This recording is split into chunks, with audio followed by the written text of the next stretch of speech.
जैसे जल मछली का जीवन है, वैसे ही सांसें तुम पक्षियों का जीवन है। अब देखो कैसे मैं तुम पक्षियों से तुम्हारी सांसें छीनकर तुम्हें जान से मारती हूँ। छोड़ दो हमें, अरे मत मारो, जाने दो मुझे, मैं फिर दोबारा यहाँ नहीं आऊँगा।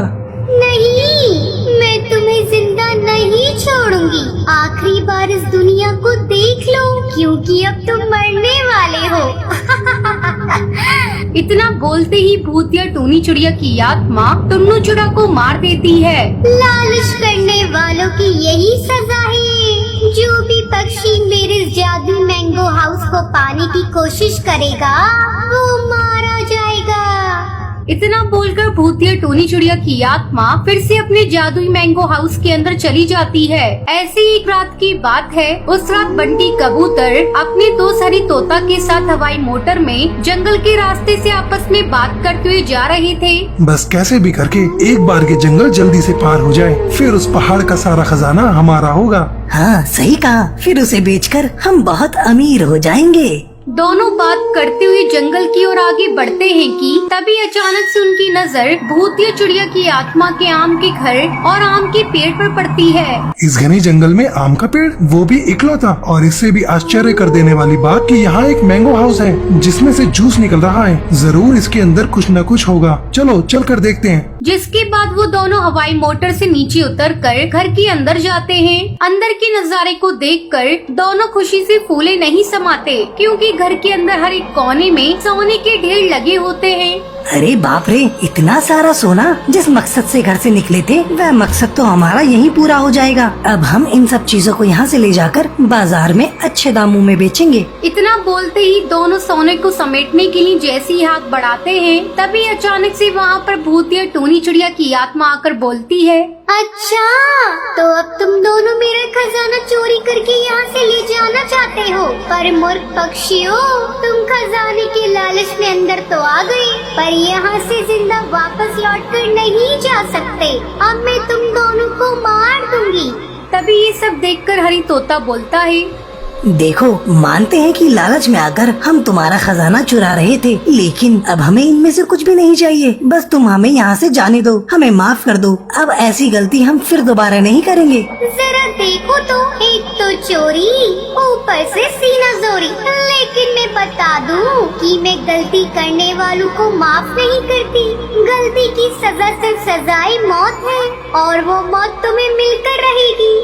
ये कहकर भूतिया टूनी चिड़िया की आत्मा उन दोनों को मार देती है। इस हादसे को भी कुछ दिन बीत जाते हैं और फिर एक शाम टुनटुनी चिड़िया सब्जी की टोकरी सर पे उठाए जंगल के रास्ते से घर लौट रही थी। उसी वक्त उसकी नजर भूतिया टूनी चिड़िया की आत्मा के बने आम के घर पर पड़ती है, जिसे देखकर टुनटुनी बोलती है, अरे मैंगो हाउस, इस पर तो मेरी नजर कभी गई ही नहीं। और बड़े ताज्जुब की बात है, इसमें से जूस निकल रहा है। क्यों न मैं इस जूस को थैली में भरकर घर ले जाऊं? इससे मेरे बच्चों का पेट भर जाएगा।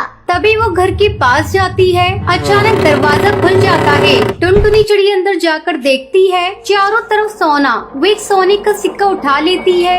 तू भी उन सभी पक्षियों की तरह निकली, लेकिन अब तुम्हें मरने से कोई नहीं बचा सकता। जैसे मैंने उन पक्षियों को मारा, वैसे तू भी मरेगी। मत मारो मुझे। और तुम पक्षियों को क्यों मार रही हो, बताओ मुझे। तू जानना चाहती है तो सुन।